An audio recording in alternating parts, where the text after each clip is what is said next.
Қазақстан Республикасының президенті жанындағы Ұлттық ғылым академиясының форсайты ғылыми серпіліс стратегиясы жобасының бүгінгі шығарылымында еліміздің жетекші жоғары оқу орындарының бірегейі Әл-Фараби атындағы Қазақ ұлттық университеті. Бүгінде университетте түрлі ғылым салалары бойынша зерттеулер жүргізіліп, жаңа жобалар әзірленеді.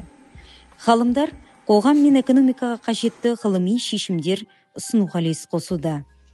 Қазу жанындағы ғылыми орталықтар заманауи жабдықтармен қамтылған, түрлі салада халықаралық деңгейде мойындалған жобаларды жүзеге асыруда. Биотехнология, жасыл энергетика, цифрлық технологиялар мен әлеуметтік гуманитарлық ғылымдар бағытындағы орталықтар жас ғалымдардың әлеуетін ашып, жаңа ғылыми идеялардың дамуына жол ашуда. Осылайша университет ғылымы еліміздің тұрақты дамуына қызмет етіп келеді. Фараби суперкомпьютер центр орталығымыз еліміздің академиялық кластері ретінде жұмыс жасайтын болады болашақта. Яғни суперкомпьютердің мүмкіндіктерін біз тек қана Қазақ ұлттық университетінің ғалымдарына емес, жалпы еліміздегі басқа да университеттердің ғалымдарымен бірлесе жұмыс жасауға біз дайынбыз. Суперкомпьютеріміз гибрид болып табылады. Бұл жерде CPU және GPU процессорлер бар. Суперкомпьютердің негізгі мақсаты жоғары есептеулерді қажет ететін көптеген проблемалар бар. Соларды шешуге негізделген. Тек қана жасанды интеллект технологиясына негізделмеген. Ол үшін жаңа суперкомпьютерлеріміз біздің тек қана GPU процессорлерден тұру керек. Біздің суперкомпьютеріміз CPU және GPU-дан тұрғандықтан бұл жерде көптеген ғылыми есептерді шығаруға болады. Негізгі ерекшелігіміз сол. Яғни кез келген ғалым өзінің бір бағдарламасын осы біздің суперкомпьютерге орнату арқылы қашықтықтан есептеулерін шығаруға мүмкіндігі бар. Бүгінгі таңда біз одан басқа мемлекеттік органдармен жұмыс жасап жатырмыз, министрліктермен жұмыс жасап жатырмыз. Солардың ішінде кеше ғана экология және табиғатты қорғау министрлігі келген болатын. Солардың құрамындағы Қазгидромет деген ұйым бар. Солармен бірлесіп қазір жобаны бастап отырмыз. Жобаның негізгі мақсаты ауа райы болжамының дәлдігін арттыру. Қазір кезде ол үлкен мәселе екен.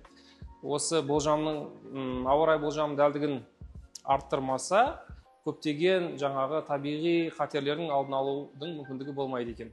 Осы бағытта біз жұмысты бастап кеттік.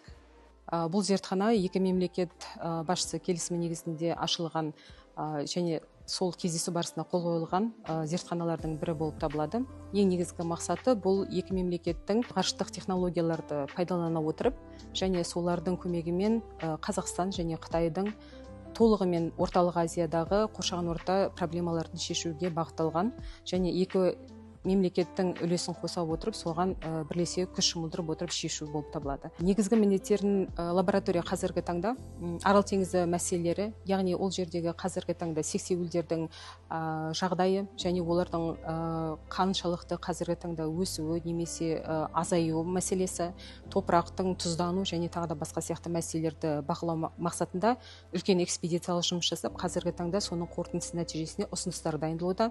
Және сонымен қатар тек қана ауыл шаруашылық жерлерінің бағыт деградациясы, жер деградациясы, топырақтың жағдайының нашарлануы мәселелерінен бөлек, сонымен қатар біз деген ғарыштық түсірілімдер және сонымен қатар дрондардың көмегімен жер бедерінде болып жатқан процестер, яғни бұл жер сырғымалары бізге таулы аймақтарға өте тән процестердің бірі, соларды зерттеумен де айналысып жатырмыз. Наш центр предназначен для подготовки и переподготовки профессиональных специалистов в области автоматизации, роботизации, цифровизации и искусственного интеллекта. Наш центр также занимается научно-исследовательских и опытно-конструкторских разработок в области автоматизации, цифровизации, роботизации и искусственного интеллекта для различных отраслей промышленности, в частности в области машиностроения, обработки, обрабатывающей промышленности, логистики, образования, медицины, ну и различных других отраслей промышленности, в которых нуждаются в таких специалистах на сегодняшний день. Наш центр также работает по различным направлениям и с различными крупными предприятиями Республики Казахстан. В частности, у нас заключен большой договор на подготовку профессиональных специалистов для автомобильной промышленности. Вы знаете, на сегодняшний день это тренд у нас в Казахстане, и очень большое количество автомобильных заводов у нас сейчас существует и очень большое количество необходимых специалистов, потому что новые заводы, которые у нас в Алмате, в Кустанае, они нуждаются в современных специалистах, которые могут работать на современном оборудовании. На этих заводах на сегодняшний день установлено очень большое количество роботов. Как раз наша специальность и наш центр готовит таких специалистов, которые могли бы работать на этом оборудовании, работать, программировать, обслуживать и интегрировать различные, расширять производственные процессы, бизнес-процессы. И потребность таких специалистов очень велика. Поэтому наша главная цель и наша миссия – это вот разработка различных технологических инноваций, подготовка профессиональных специалистов вот как раз для этих областей промышленности. Наш центр как раз создан для практического получения навыков, компетенций, мы их называем инжиниринговые компетенции, потому что у нас здесь установлено сейчас порядка 10 промышленных роботов, известных зарубежных компаний, в частности, немецкой компании KUKA. Это одни из самых современных на сегодняшний день промышленных роботов, самые распространенные. И как раз у них есть возможность, у наших студентов и специалистов, которых проходит у нас специализацию, повышение квалификации, получить прям профессиональные навыки, что называется, в одном месте, получив доступ к этим промышленным роботам, современным программным продуктам, на которых они обучаются, на которых они тренируются, пробуют практически свои навыки, отрабатывают.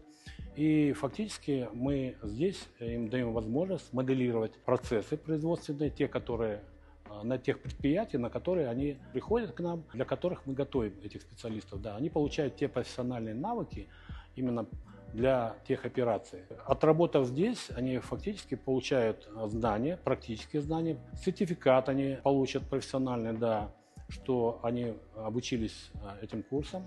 Причем эти наши программы, они сертифицированы международными организациями, благодаря которым они могут уже, как готовые специалисты, с удовольствием их предприятия будут к себе принимать. Ну, это фактически те уже, которые могут работать с самым современным оборудованием.